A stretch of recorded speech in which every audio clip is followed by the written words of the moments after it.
Good evening all. या व्हिडिओमध्ये आपण 8साठीचा जो चॅप्टर आपण काल डिस्कस करत होतो, इंडायसेस, तो बघायचा आहे. आणि त्याच्यावरचे काही प्रॉब्लेम्स जे की बुकमध्ये अवेलेबल आहेत, आपल्याकडे जे रेफरन्स बुक अवेलेबल आहे त्याच्यातून आपण हे प्रॉब्लेम्स काही सोडवतो आहे.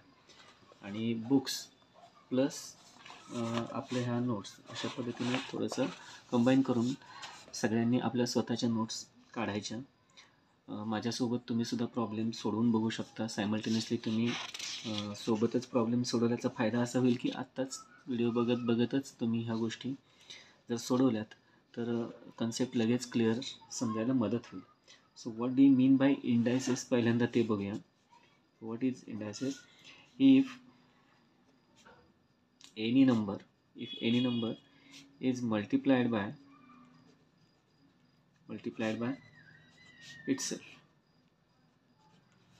itself तर याच्यामध्ये आपण itself मल्टिपल टाइम्स. आता ही काही सायंटिफिक किंवा मॅथमॅटिक्सची परफेक्ट डेफिनेशन नाही आहे, तरीसुद्धा आपण एक समजण्यासाठी या पद्धतीने डेफिनेशन देतो आहे. इफ एनी नंबर, तो नंबर आपण ए असा कन्सिडर करतो. If any number A is multiplied by itself multiple times, then we represent this by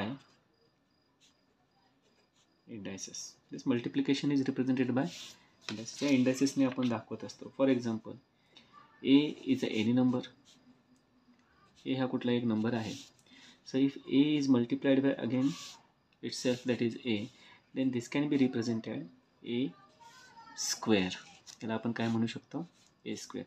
या एनी नंबर एला आपण असं सुद्धा म्हणू शकतो ए रेस टू 1. आणि ए इंटू ए केलं की ए स्क्वेअर. ए इंटू ए याला आपण स्क्वेअर म्हणतो आहे. आणि ए इंटू ए याला आपण ए क्यूब मीन्स क्यूब असं सुद्धा म्हणतो, और क्यूब ऑफ अ नंबर. आणि हे आपण सोडवून बघितलेलं आहे. एक्झाम्पल काय असणार आहे? 7 into 7 that is 7 square, that is equals to 49. 3 into 3 this is 3 cube of 3 is equals to 27. हे आपल्याला माहिती आहे नॉर्मल. नाव इम्पॉर्टंट आपल्यासाठी काय आहेत? या चॅप्टरमध्ये काही लॉज ऑफ इंडायसेस आहेत. लॉज ऑफ इंडायसेस आपण काही बेसिक लॉज समजून घेऊया. Laws of indices in general आपण हे सगळे इंडायसवाले नंबर कसे लिहू शकतो? A raise to M. म्हणजे कुठलाही जर आपल्याला इंडायसमधला नंबर लिहायचा असेल तर ए रेस टू एम असं लिहू शकतो, वेअर एम इज इंडायस और इंडेक्स असते. आणि ए माहिती आहे आपल्याला, ए इज एनी नंबर. ठीक आहे, अशा पद्धतीने तुम्ही लक्षात ठेवू शकता. ना what is laws of indices? या केसमध्ये पहिल्यांदा एक गोष्ट लक्षात घ्या. ए रेस टू एम जेव्हा आपण लिहित असतो याच्यामध्ये एला म्हणायचं असतं बेस. एच्या जागेवरची जो कुठला नंबर असेल त्याला आपण बेस असं म्हणत असतो. A is known as a base and M is known as index, और याला म्हणतात एक्सपोनंट. काय म्हणायचं? इंडेक्स किंवा एक्सपोनंट असं म्हणतात. So total index number is A raise to M, where A is known as base, M is known as index और exponent. ठीक आहे. तर लॉज ऑफ इंडायसेसमध्ये पहिला लॉ आहे, if bases are same, if base is same but powers are different, powers म्हणण्यापेक्षा indices are different. पहिला rule बघा. ए रेस टू एम आहे, that means multiplication of a is taken place m times. Multiplication of a is taken place for m times. So a raised to m into a raised to m. आता याकडे बघितलं तर तुमच्या लगेच लक्षात येईल की ए इथं ए रेस टू एममध्ये ए बेस कॉमन आहे याच्यात आणि याच्यात. इथं ए रेस टू एम आहे, इथं ए रेस टू एन आहे. Here index is different, here it is M, here N, but bases are same. इथं पण एच बेस आहे, इथं पण एच बेस आहे. So that is equals to a raised to m plus 1. When bases are same, then we add indices in multiplication. If a raised to m is there into multiplied by a raised to n, then we take addition of indices. So याचं उत्तर काय येतं? तर a raised to m into a raised to n असेल तर त्याचं उत्तर असतं a raised to m plus n. Example, ते एक्झाम्पल घेऊन सांगतो आता. 3² इंटू बेस 3 सेम आहे 3⁵ असं असेल तर याचं उत्तर काय असणार आहे? 3⁵2 + 5 दॅट इज 3⁵7 असं त्याचं उत्तर असणार आहे. 3⁵7. Again one more. 12⁵15 इंटू 12⁵50 असं जर असेल तर त्याचं उत्तर काय असणार आहे? 12 बेस सेम ठेवायचा. 12⁵15 + 50 सो दॅट इज 12⁵65. अशा पद्धतीने हे सोडवायचं असतं. Now if there is a division, multiplication असतं ना, ॲडिशन. सो इथे एक लक्षात ठेवा, मल्टिप्लिकेशन असेल तर ॲडिशन घ्यायची असते इंडायसेसमध्ये. आता डिव्हिजन असेल तर आपण काय करत असतो? For division take subtraction of indices. Division असेल तर काय करणार आहे? Subtraction. Means a⁻m divided by a⁻n असं असेल. और यालाच आपण असं पण लिहू शकतो, a⁻m divided by a⁻n. So when this is the case we have to subtract the indices. So a⁻m - n is the answer. अशा वेळेला आपण a⁻m - n आन्सर लिहायचं असतं. when there is a common base, indices are different and division is in between them. So example याचं एक simple बघा, 5⁵3 upon 5². So answer याचं काय असणार आहे? 5⁵3 - 2. So that is equals to 5⁵3 - 2 is 1. So 5⁵1 is answer is 5. अशा पद्धतीनं आपण हा टाईप सोडवायचा असतं. डिव्हिजन असताना असं करायचं असतं. नाव अजून थोडंसं काही आपण डिव्हिजनचा एक प्रॉब्लेम बघूया. बघा, डिव्हिजनच्या प्रॉब्लेममध्ये एक प्रॉब्लेम आपल्याला असा बघता येईल. तर इथे एक मी अजून प्रॉब्लेम घेतो बघा.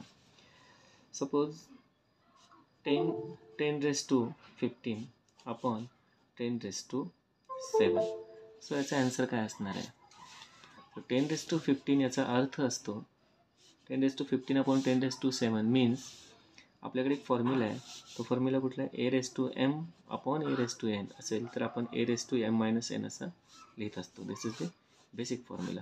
So in this way here we can write 10⁻15 - 10. जो न्युमरेटर आहे तो आणि डिनॉमिनेटर जो आहे तो. सो 10⁻15 - 10 अँड आन्सर विल बी 10 किती येणार? 15 - 10 इज 5. So answer is 10⁻5.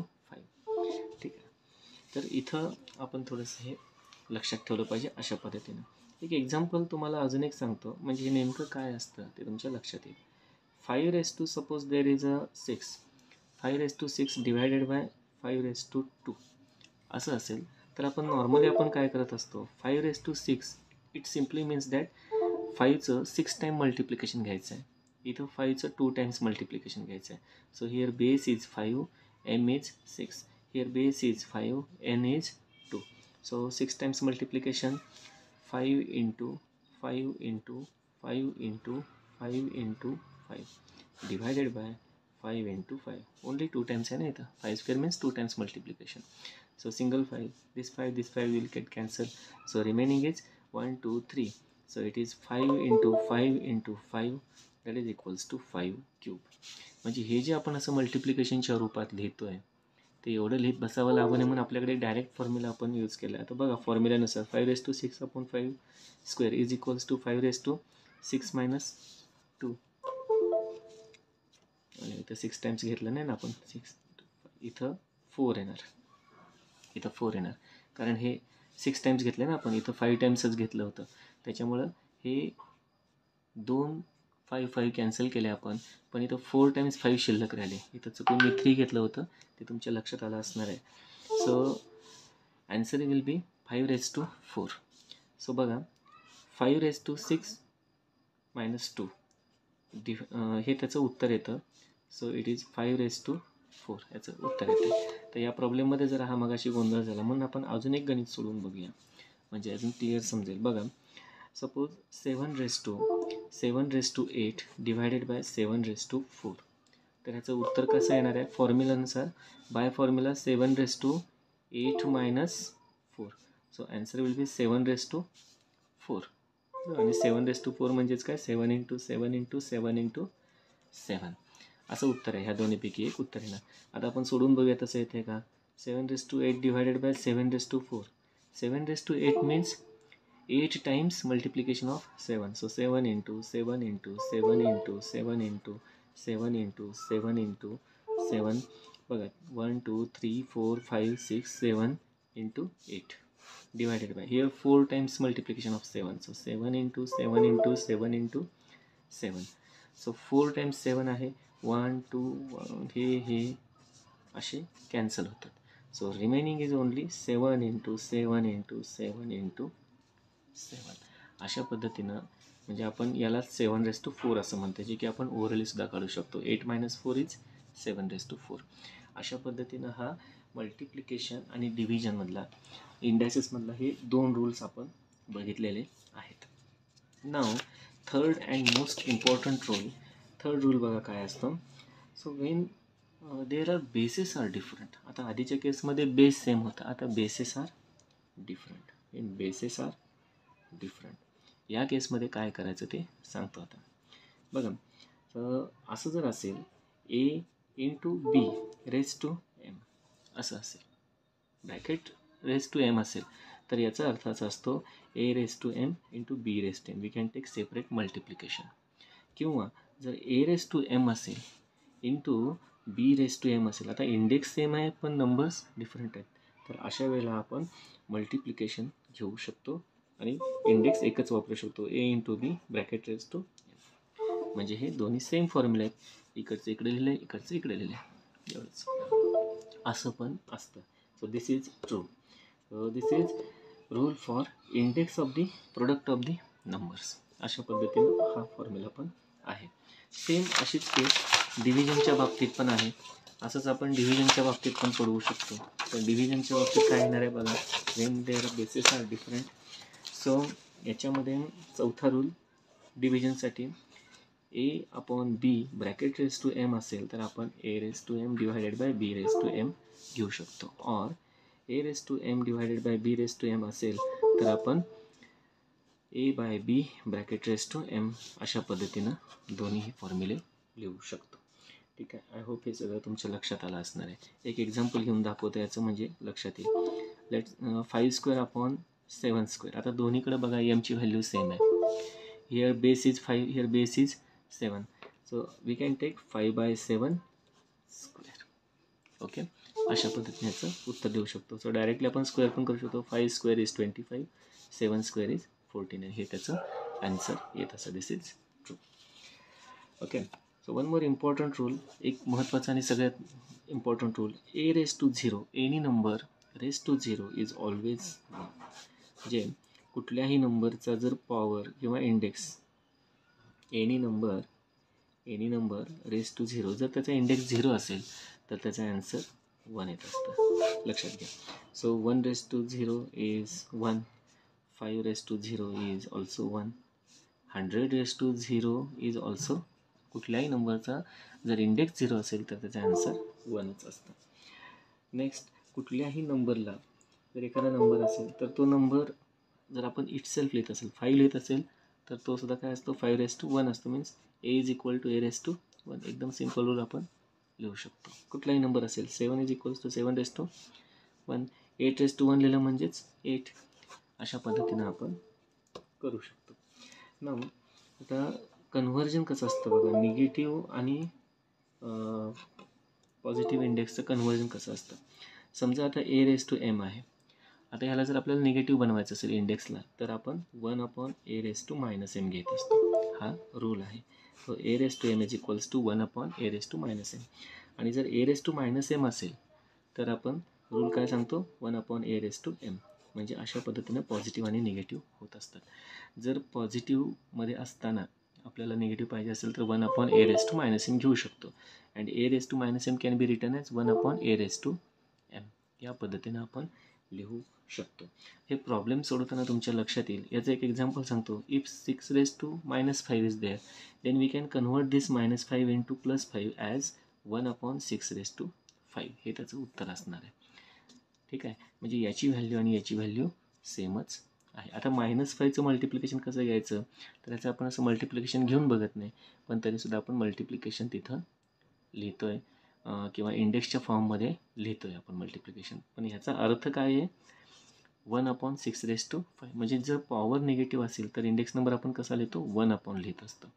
ठीक आहे, म्हणजे 6⁻⁵लाच आपण असं लिहित नाही डायरेक्ट, तर 6 × 6 × 6 ते काय लिहायचं, 1/6 × 6 × 6 × 6 × 6 अशा पद्धतीनं आपण हा नंबर लिहू शकत असतो. आय थिंक तुम्हाला लॉज ऑफ इंडायसेस हे थोडेसे प्रॅक्टिस केले पाहिजेत. हे थोडंसं व्यवस्थित बघितलं की तुमच्या हे इझिली लक्षात येऊन जाईल. या नियमांच्या सोबत थोडंसं तुम्ही ह्या पॉवर्सचा पण अभ्यास केला पाहिजे की पॉवर्स कशा पद्धतीनं व्हॅरी होत असतात, ते मी जरासं थोडक्यात इथं सांगण्याचा प्रयत्न करतो. तर ते तुमच्या लक्षात येतं का बघा. इंडायसेस म्हणजे एक्सपांडेड फॉर्म ऑफ नंबर्स, हे तुमच्या क्लिअर लक्षात येतं का बघा. Expanded form of numbers. आता हा एक्सपांडेड फॉर्म ऑफ नंबर्स नेमका काय असतो, तर याच्यामध्ये मला असं म्हणायचं आहे की 10⁻0 जर असेल, इथं बेस आहे 10 आणि पॉवर किंवा इंडेक्स आहे 0, so 10⁻0 is always 1. 10⁻1 is 10. 10⁻2 is 10 × 10 that is equals to 100. बरोबर. 10⁻3 कसं लिहितो आपण, 10 × 10 × 10 इज इक्वल्स टू 1000. तसंच 10⁻4 इज इक्वल्स टू 10 × 10 × 10 × 10 म्हणजेच काय लिहितो, 10,000. बरोबर आहे. जितकं आपण इथं इंडेक्स लिहित असतो तेवढे झिरोज आपण ॲड असतो. If there is index 4 then there are 4 zeros. If there is index 3 then there are 3 zeros. If there is index 2 then there are 2 zeros. इथे इंडेक्स 1 आहे, इथं एकच 0 आहे. आता हेच नेमकं उलटं कसं करायचं. ठीक आहे, आता उलटं म्हणजे काय मला म्हणायचं की डिनॉमिनेटरमध्ये असताना काय करायचं, हे ओन्ली 10⁻0 आहे. आता याच सेम केसमध्ये अजून एक करून बघा. 10⁻5 काय होते, 10⁻5 is equals to 10 × 10 × 10 × 10 × 10, 5 times multiplication of 10. So it is 1 2 3 4 5 5 zeros इथे येणार आहेत. आता हे झालं सिम्पल ज्या पॉझिटिव्ह पॉवर्स होत्या त्या. पण आता व्हॉट अबाउट डिनॉमिनेटर, जर ह्या सगळ्या पॉवर डिनॉमिनेटर असेल तर काय करणार. सो 1/10⁻0 याचं उत्तर कसं येणार आहे, 1/10⁻0 मीन्स 1, सो ॲन्सर इज 1. याचं उत्तर सेमच असणार, इथलं उत्तर आणि हे वरचं उत्तर सेमच असणार आहे. ठीक आहे. त्याच्यानंतर 1/10⁻1 असेल तर काय येणार आहे, हे पण 1/10⁻1 means 10, so 1/10 is known as 0.1. किंवा याला आपण असं पण लिहू शकतो 10⁻1. हे जरा व्यवस्थित समजून घ्या सगळ्यांनी. 1/10⁻0 is written as 1/1 that is equals to 1. 1/10⁻1 is equals to 1/10 is equals to 0.1 is equals to 10⁻1. हे दोन्ही सेम असतात. So 1/10⁻2 is equals to 1/10⁻2 means 10 square. 10 square is 100. So 1/100. And 1/100 means 0.01. Point shifting to the right side. Point decimal number say right साईडला shift होत जातात बघा. Decimal point right साईडला shift होत जाते. सॉरी, राईट साईडला नाही, लेफ्ट साईडला शिफ्ट होत जातो आहे. आणि डेसिमल पॉईंटच्या राईट साईडला एक एक डिजिट वाढत चालला. इथे एक डिजिट वाढला, इथे एक डिजिट वाढला, अशा पद्धतीने. So 1/100 can be written as 0.01 and that is equals to 10⁻2 असं आपण लिहू शकतो. मगाशीच आपण एक लॉ बघितला बघा, आठवत आहे का. a⁻m असेल तर आपण त्याला कसं लिहित असतो, 1/a⁻m. इथं झालं बघा तसं. इथं 1 आहे, इथं 1/10 आहे, म्हणजेच इथं काय झालं, 10⁻1 झालं. इथं 10ची पॉवर पॉझिटिव्ह आहे, इथं पॉवर निगेटिव्ह झाली. इथं पॉवर पॉझिटिव्ह आहे, इथं पॉवर निगेटिव्ह झाली. म्हणजे निगेटिव्ह पॉवर असली की पॉवर पॉझिटिव्ह आपण डिनॉमिनेटरला घेऊन करू शकतो. Similarly can you tell me 1/10⁻3. So 1/1000. 10⁻3 म्हणजेच 10 × 10 × 10 म्हणजेच काय झालं, 1000. So it is written as 0.001. 3 zero आहेत म्हणजे डेसिमल पॉईंटच्या राईट साईडला 3 इथं नंबर्स डिजिट्स पाहिजेत असं लिहायचं असतं. So 10⁻2 it is -3. Similarly 1/10⁻4 is equals to 1/10 × 10 × 10 × 10 म्हणजेच काय झालं, 1/10,000. 4 डिजिट्स आहेत, म्हणजे आता डेसिमल पॉईंटच्या राईट साईडला 4 डिजिट्स यायला पाहिजेत. 0.0001 will be the answer and that is equals to 10⁻4. अजून एक लास्ट बघा, 1/10⁵ असेल तर काय करणार, 1/10 into 10 into 10 into 10 into 10 5 times घेतलेलं आहे. So that is equals to 1/1 2 3 4 5 5 times 0 लिहिलं. अँड दॅट मीन्स 5 टाइम्स 0 म्हणजे डेसिमल पॉईंटच्या राईट साईडला 5 वेळा 0 पाहिजेत, 5 0 पाहिजेत. सो 0 पॉईंट इथे टाकला point, 1 2 3 4 5 then 1 and this can be written as 10⁻⁻5. सगळ्यांच्या लक्षात आलं आहे. तर या पार्टची थोडीशी प्रॅक्टिस करा. हे जरासं व्यवस्थित तुम्ही स्टडी करा. हा व्हिडिओ परत परत ऐका. खास करून हा जो एक्सपांडेड फॉर्म ऑफ नंबर सांगितलेला आहे, हा जरा टॉपिक परत एकदा ऐका. आणि याच्यानंतर मी पुढचं लेक्चर हे प्रॉब्लेम्सवरती टाकतो, इंडायसेसवरचे. तर आय होप तुम्हाला बेसिक थोडीशी या इंडायसेस चॅप्टरबद्दल आयडिया आलेली असणार आहे. ठीक आहे. तर सगळ्यांनी याची प्रॅक्टिस करा आणि सेम टाईम व्हिडिओ पाहत पाहत तुम्ही स्वतःच्यासुद्धा नोट्स तयार करा, जेणेकरून ह्या गोष्टी लगेच क्लिअर होतील. फक्त पाहायचं आणि सोडून द्यायचं असं नका करू. मला हे दिसतंय सुद्धा की तुम्ही कितीजण हे पाहताय आणि कळतं आहे की तुम्ही हे पूर्ण व्हिडिओ पाहिला आहे की नाही ते सुद्धा.